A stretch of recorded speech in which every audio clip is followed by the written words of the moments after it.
The massive alien ship hung in Earth's orbit like a shining crystal. Its smooth surface reflected sunlight in patterns that no human engineer could design.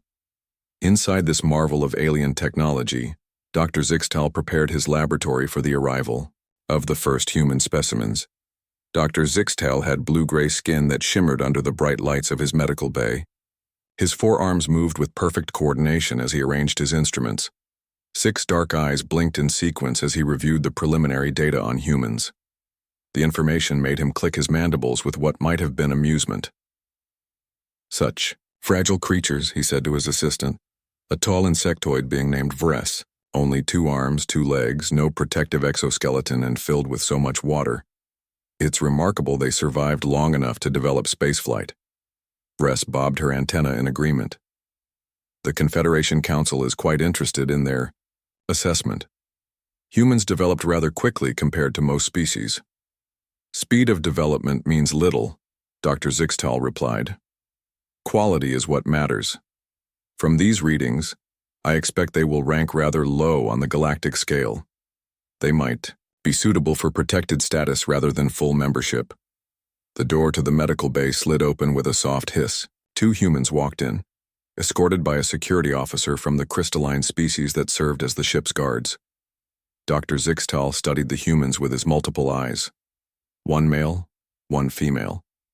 The male was taller with short brown hair and broad shoulders. The female had longer hair pulled back and wore glasses over her eyes. "Welcome aboard the Eternal Discovery," Dr. Zixtal said through the translation device attached to his upper torso. "I am Dr. Zixtal, Chief Xenobiologist of the Galactic Confederation. You must be the human representatives." The male human stepped forward and extended his hand, a gesture the doctor had been briefed about. "Lieutenant Jack Bennett, United States Space Force. This is Dr. Laura Mitchell, xenobiologist from NASA. We're honored to be here."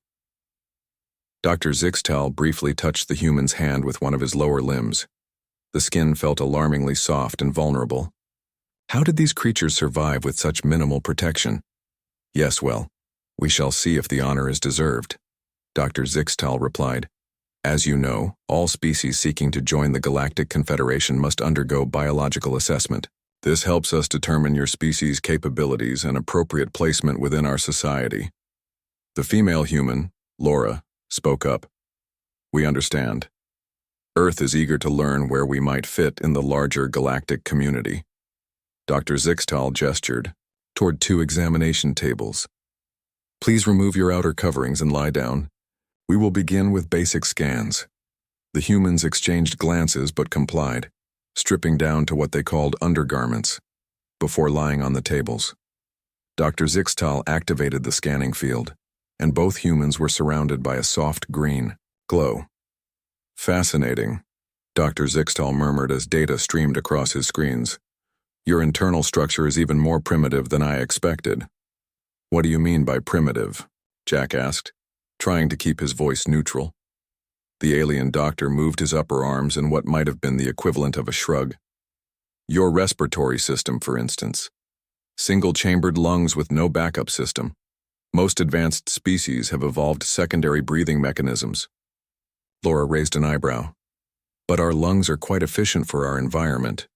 "Perhaps," Dr. Zixtal conceded, "but efficiency without redundancy is a dangerous evolutionary path. And your circulatory system, a single heart?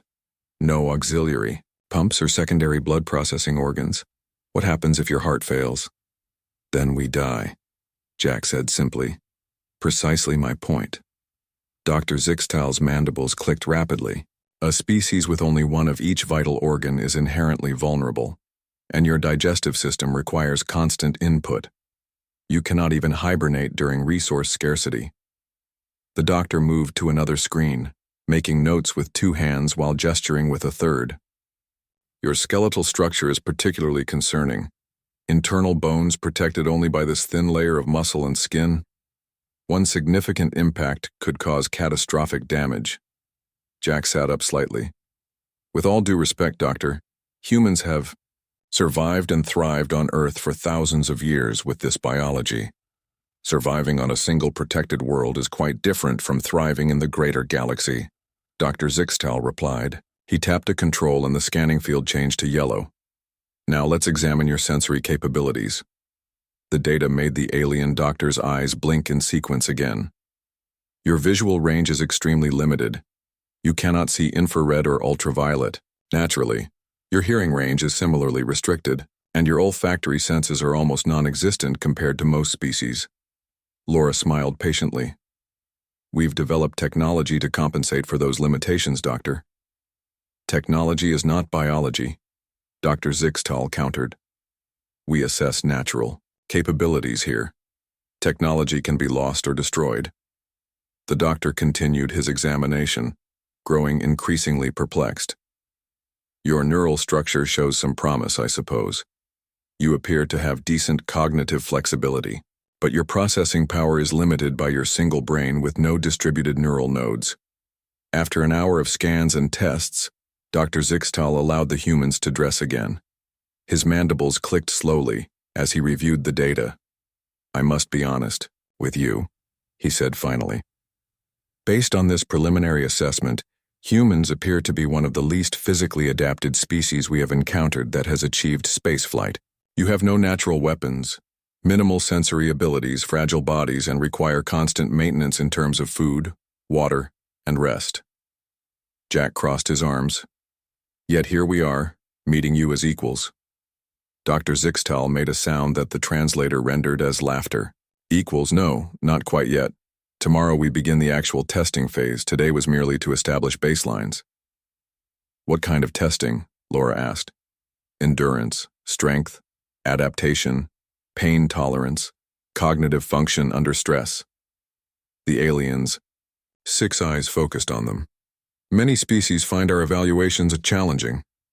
We'll be ready, Jack said confidently. Dr. Zixtal's mandibles clicked in what might have been amusement. We shall see. Rest while you can. Testing begins at first cycle tomorrow. Your quarters are prepared. As the humans were escorted out, Vress approached Dr. Zixtal. Your assessment seems harsh, Doctor. Not harsh. Realistic. Dr. Zixtal began, shutting down his equipment. These humans are remarkably under-equipped for galactic citizenship. However, protocol demands complete testing. And if they fail? Vress asked. Dr. Zixtal's eyes blinked in sequence. Then they join the ranks of protected species. The Confederation will establish an outpost to ensure they develop safely, but they will not be permitted unrestricted travel or technology access. It is for their own good. The doctor looked at the door where the humans had exited. I almost feel sorry for them. Tomorrow's test will likely break their spirit when they realize how truly outmatched they are in the greater galaxy. Little did the alien doctor know. Humans had a long history of being underestimated. And it was a mistake that species throughout the galaxy would soon learn not to make. Jack and Laura were escorted to a large circular room with smooth white walls. In the center stood Dr. Zixtal, surrounded by a team of alien researchers. Some had multiple limbs like the doctor, while others had forms so strange the humans struggled to understand their biology. Welcome to the testing facility, Dr. Zixtal announced. His blue-gray skin caught the light as he moved. Today we begin the standardized assessment protocols. All species seeking Confederation membership must complete these tests. Jack rolled, his shoulders to loosen them. He had slept poorly in the alien bed that seemed designed for a body with a very different shape. What's first on the agenda, Doc? Dr. Zixtal's mandibles clicked in what the humans now recognized as mild irritation. The first assessment is simple endurance. Most intelligent species evolve to conserve energy, using their minds rather than physical stamina to survive. A section of the floor changed color, forming a circular track around the room. You will maintain a steady pace until you can no longer continue, Dr. Zixtal explained. This will establish your endurance baseline. Laura glanced at Jack. Seems straightforward enough. Begin whenever you are ready, the alien doctor said, his six eyes blinking in sequence as he prepared his monitoring equipment. Jack and Laura started jogging at a comfortable pace. The track beneath them adjusted to their stride, creating a perfect surface for running. Around them, the alien scientists made notes and whispered to each other. I estimate they will require rest within 2 hours, Dr. Zixtal said to a colleague. Their single heart must work continuously without backup systems. Most species with similar biology exhaust quickly. 4 hours later, Jack and Laura were still running. They had settled into a rhythm, pacing themselves for the long haul. Jack's military training had prepared him for extended physical exertion, and Laura's hobby of marathon running served her well. Dr. Zixtal's initial amusement had faded to confusion. He consulted his instruments repeatedly as if suspecting they were malfunctioning. Your core temperatures remain stable, he noted with surprise. And your oxygen consumption is remarkably efficient. How are you not exhausted? Jack smiled through his sweat. Humans evolved as persistence hunters, Doc. Before we had tools or weapons, we chased prey until they collapsed from exhaustion. A most unusual evolutionary path, one of the other alien scientists commented. This one had a translucent body with visible organs floating in a gelatinous substance. Most predator species evolve for quick kills to conserve energy. At the 6-hour mark, Dr. Zixtal finally called a halt to the test. This is sufficient data, he announced, though Jack suspected the alien was simply tired of waiting for them to collapse. Take 30 minutes to recover, Dr. Zixtal instructed. Then we proceed to temperature adaptation assessment. Laura drank from a water container provided by one of the assistants. Not bad for a couple of fragile humans, huh? The next test involved a sealed chamber where the temperature could be precisely controlled. Jack and Laura were fitted with sensors that would monitor their physiological responses. We will begin at your normal comfort range, Dr. Zixtal explained, then gradually increase and decrease the temperature. Most species function optimally within a narrow temperature band. The test began at a pleasant 70 degrees Fahrenheit. Over the next hour, it slowly increased until the chamber reached 110 degrees. Jack and Laura were sweating heavily, but their vital signs remained stable. Fascinating, murmured one of the alien researchers. Their bodies are actively cooling through liquid excretion from their skin. Sweating, Laura corrected between deep breaths. It's called sweating. The temperature then began to drop. At 40 degrees, Jack and Laura shivered but remained alert and functional. At 32 degrees, their extremities grew numb, but their core temperatures maintained homeostasis.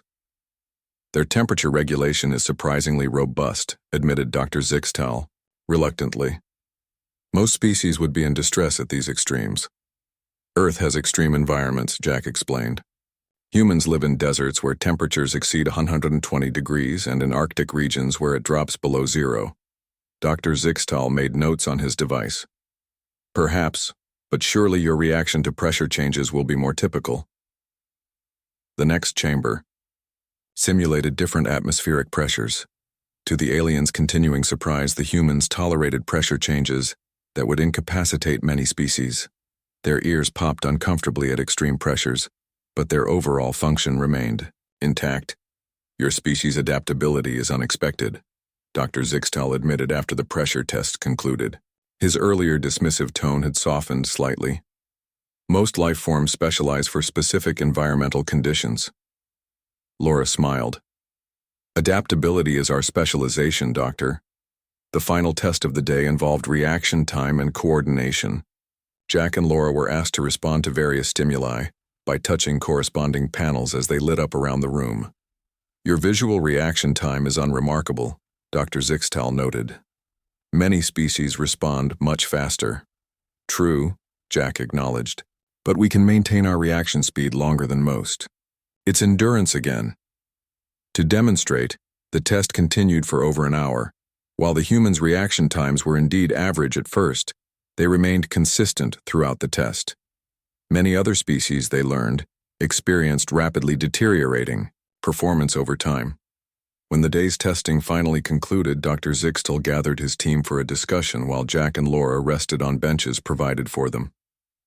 They're confused, Jack whispered to Laura. We're not the fastest, strongest, or most durable by their standards, but we keep going when others would quit. Laura nodded. Adaptability and endurance, our true evolutionary advantages. Dr. Zixtal approached them, his multiple eyes focused intently. Your performance today was unexpected. Tomorrow we will assess cognitive function and stress response. These require different capabilities than physical endurance. We'll be ready, Laura assured him. As they were escorted back to their quarters, Jack noticed the alien scientist watching them with new interest. The dismissive attitude had been replaced by something else, curiosity, perhaps even concern. In their room, Laura collapsed onto her bed. "They don't understand us yet," she said.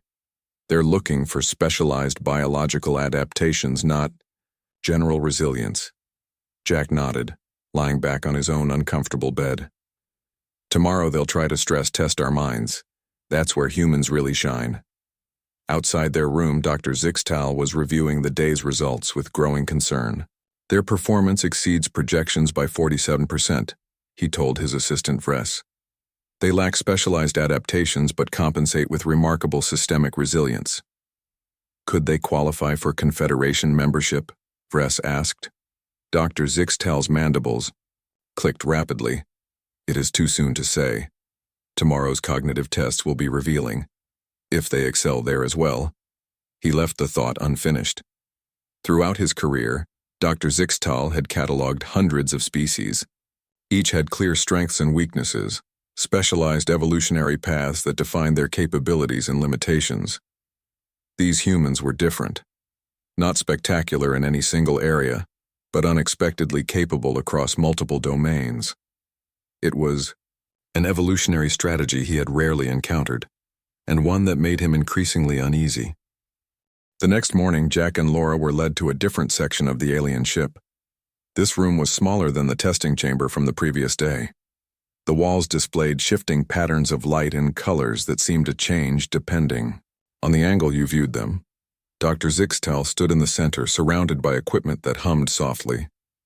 Several other alien researchers were present, including new specialists with enlarged cranial structures that Jack guessed were neurologists or psychologists.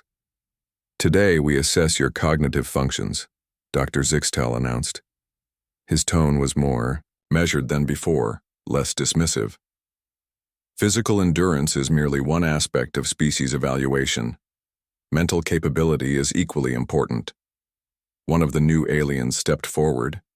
This one had pale yellow skin and 3 eyes arranged in a triangle on its face. "I am Dr. Mielik's cognitive specialist," it said through its translator.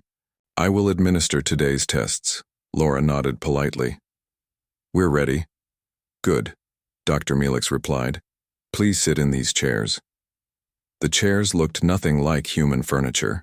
They were curved platforms that adjusted to support the humans' bodies once they sat down. Thin metal bands extended to touch their temples.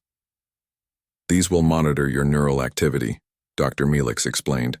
"The first test evaluates pattern recognition, a basic function of all intelligent species." The wall in front of them displayed a series of shapes that changed rapidly. Jack and Laura had to identify the pattern and predict which shape would appear next. The test started simply but quickly grew more complex, with multiple overlapping patterns. "Their performance is within expected parameters," Dr. Mielik noted after 30 minutes. "Good pattern recognition, but nothing exceptional." Dr. Zixtal clicked his mandibles. "As anticipated, now proceed to spatial reasoning." The next test involved manipulating virtual objects in 3-dimensional space. Jack and Laura had to solve puzzles by rotating, combining, and transforming these objects. This time, their performance drew more interest from the aliens. "They process 3-dimensional relationships quite efficiently," Dr. Mielik observed with surprise. "Most species struggle with spatial tasks beyond their evolutionary environment." "Humans evolved in a 3-dimensional world," Laura explained.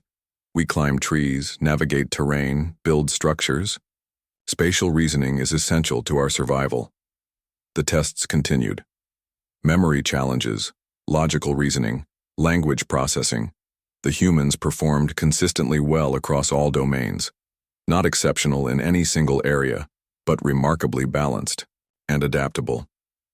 "Now we proceed to the creativity assessment," Dr. Mielik announced. "Many species excel at pattern recognition but struggle with novel problem-solving." The creativity tests were unlike anything Jack or Laura had experienced.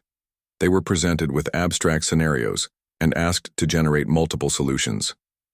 In one test, they had to create a communication system using only colors and shapes. In another, they had to design a tool that could perform 5 unrelated functions. As the test progressed, the alien researchers grew increasingly animated, conversing rapidly in their own languages. "What's got them so excited?" Jack whispered to Laura during a brief break. "I think we're doing better than expected," she replied. "They're starting to recognize our cognitive flexibility." Dr. Zixtal approached them, his 6 eyes blinking in an irregular pattern that suggested agitation. "Your ability to generate novel solutions is unusual," he admitted. "Most species excel in specific cognitive domains, but show limitations in others." Laura smiled. "Human brains are generalists, Doctor. We may not be the best at any one thing, but we can tackle almost any problem." "So it seems," Dr. Zixtal replied, his tone unreadable. "We shall proceed to the final phase of today's assessment: stress response and decision-making under pressure." For this test, Jack and Laura were placed in separate simulation chambers. The technology created immersive virtual environments so realistic that Jack had to remind himself none of it was real. The simulation placed Jack in a failing spacecraft, systems shutting down one by one. He had to prioritize repairs, manage limited resources, and make life-or-death decisions with incomplete information. Laura's simulation involved a pandemic scenario, requiring her to develop containment strategies while balancing scientific uncertainty with urgent action. What the aliens didn't understand was that humans lived with stress daily. They evolved in an environment full of predators, natural disasters, and resource competition. The human stress response, the rush of adrenaline, the heightened awareness, the ability to function despite fear, was an adaptation honed over thousands of generations. When they emerged from the simulation chambers, the alien researchers were waiting with what appeared to be astonishment.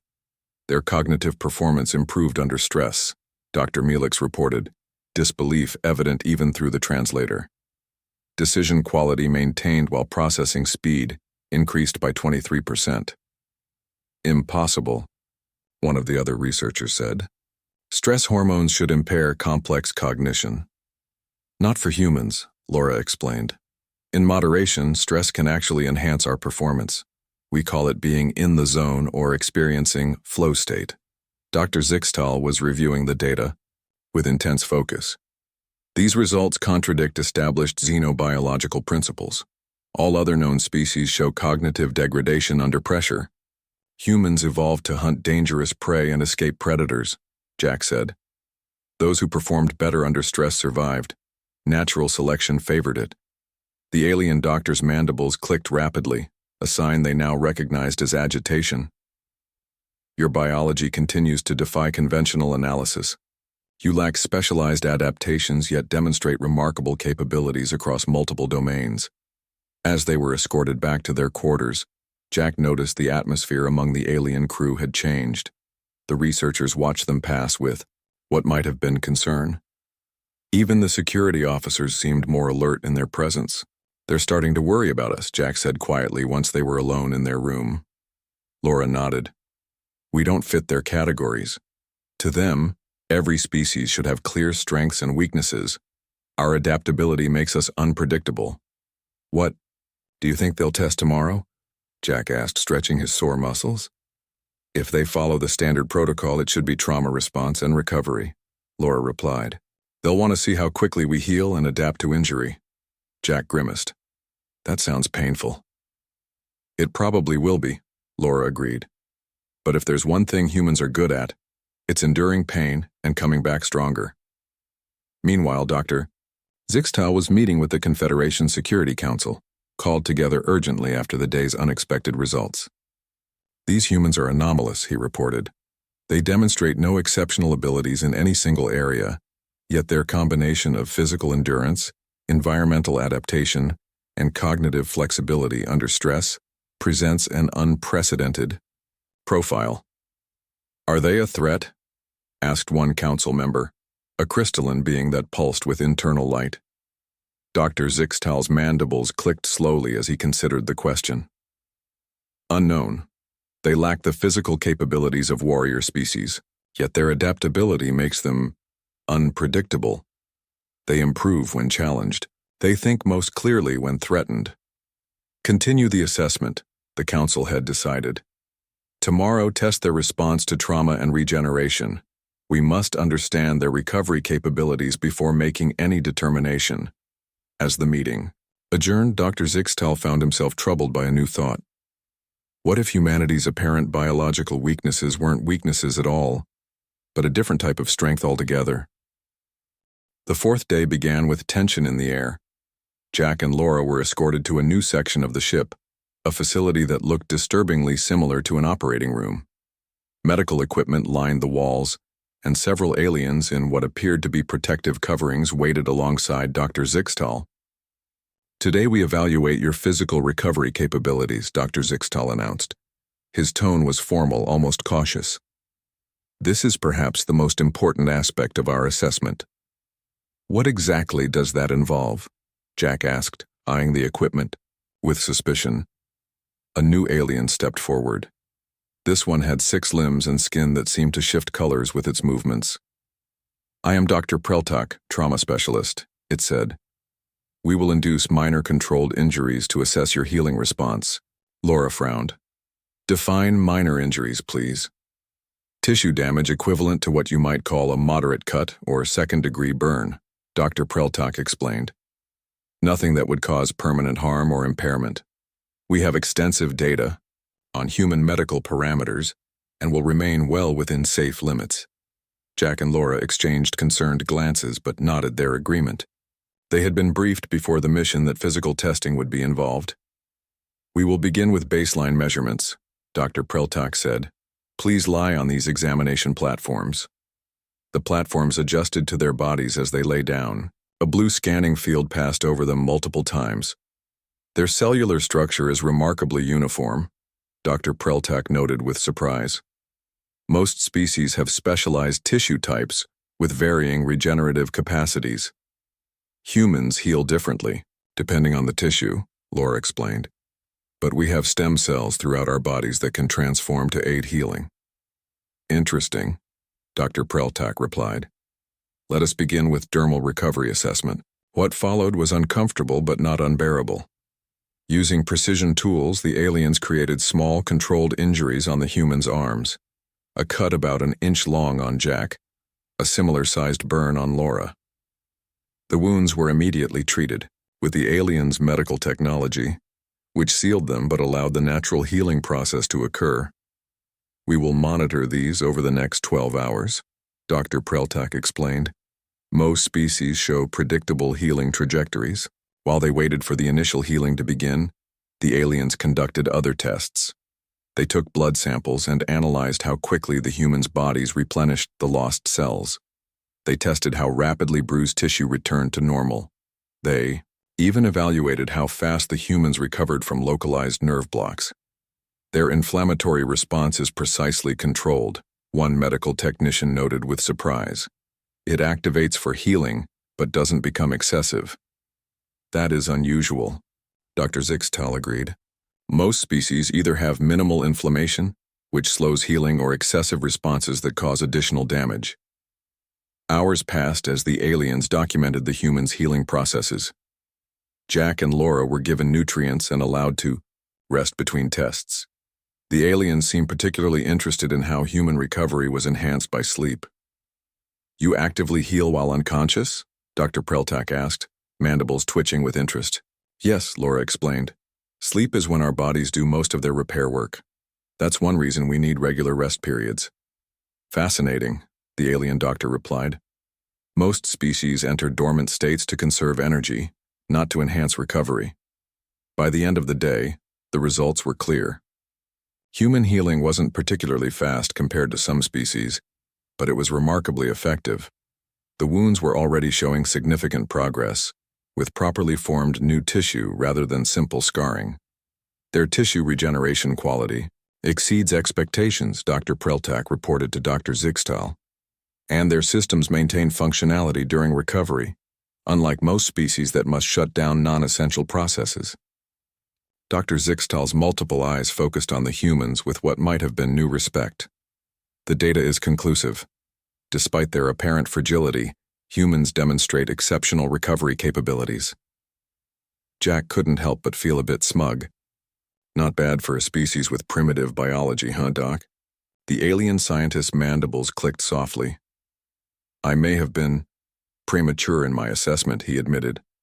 Your species lacks many adaptations we consider essential, yet you compensate in unexpected ways. The next phase of testing focused on bone strength and repair.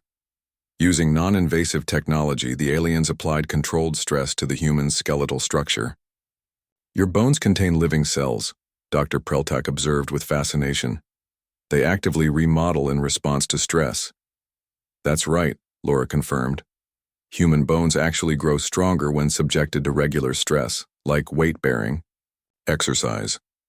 Most species develop fixed skeletal structures after maturity, Dr. Zixtal noted. Adaptive remodeling throughout the lifespan is unusual. The final test of the day evaluated the human's response to oxygen deprivation. Jack and Laura were placed in chambers where the oxygen levels were gradually reduced.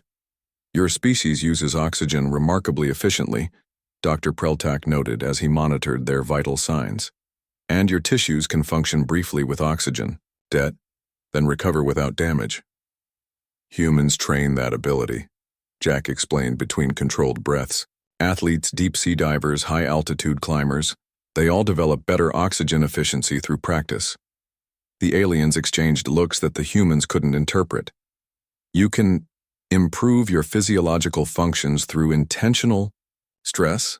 Dr. Zixtal asked, his translator struggling to convey his tone. Of course, Laura replied. That's how all human training works. We stress our systems, they adapt, and become stronger. This concept requires further study, Dr. Zixtal said to his colleagues. It contradicts standard evolutionary theory. As the day's testing concluded, the humans were escorted back to their quarters. They were tired but satisfied with their performance. They're starting to get it, Jack said as he collapsed onto his bed. Humans don't specialize, we adapt. Laura nodded, examining the healing wound on her arm. Tomorrow's the final day of testing. Sleep deprivation, if I understand their protocol correctly. Jack groaned. Not my favorite, but we can handle it. Meanwhile, Dr. Zixtal was making his report to the Confederation Council.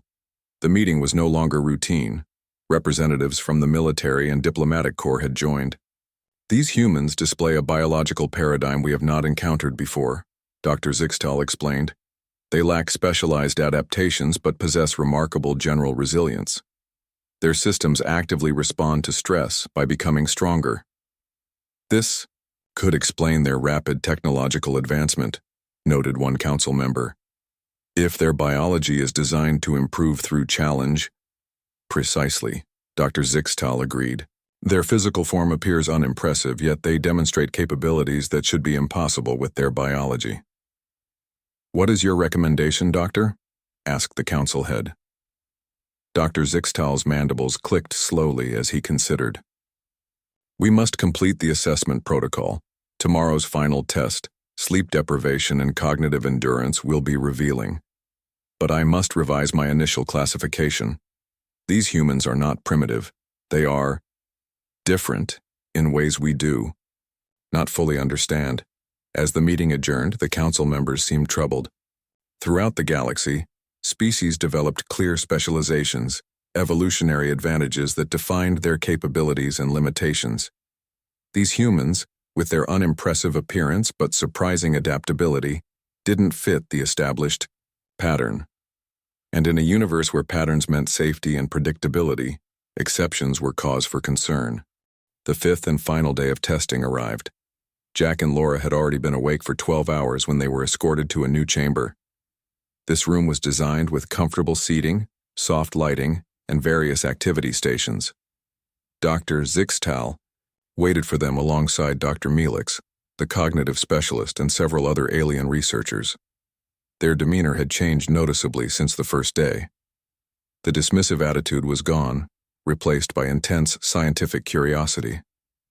Today we conduct the final phase of assessment, Dr. Zixtal announced. Sleep deprivation and cognitive endurance. Most species experience rapid mental deterioration when deprived of their normal rest cycles.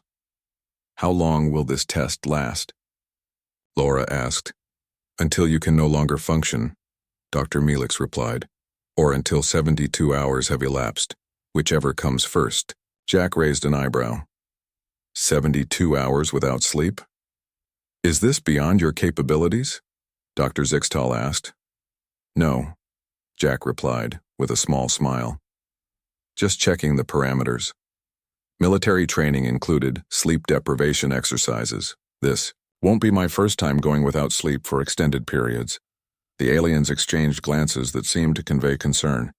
The test began simply enough. Every hour, Jack and Laura were given cognitive tasks to complete. Memory challenges, problem-solving exercises, coordination tests. Between these formal assessments, they were allowed to move around the room, talk, and engage in light activities to stay awake. The first 24 hours are usually not difficult for humans, Laura explained to Dr. Melix as they completed a spatial reasoning puzzle. We get a second wind, especially if we stay active and engaged. Fascinating, the alien replied. Most species experience a 40% cognitive decline after missing just one sleep cycle. By the 30-hour mark, the effects of sleep deprivation were becoming apparent. Jack's reaction slowed. Laura had to read instructions twice to comprehend them. They both fought to stifle yawns and keep their eyes open. Their performance is declining as expected, Dr. Melix noted, but the degradation curve is remarkably shallow. They retain approximately 82% function despite significant fatigue. We've learned to push through, Jack said, his voice rough, from tiredness. When survival depends on staying alert despite exhaustion, you adapt. At 48 hours, most alien species in the Confederation's records would have been completely non-functional. Jack and Laura were definitely struggling. Their eyes were bloodshot, their movements sluggish, their thinking clouded, but they remained coherent and capable of basic tasks. This defies conventional understanding, Dr. Zixtal said to his team. Their neural structure shows no special adaptations for sleep deprivation. How do they maintain function?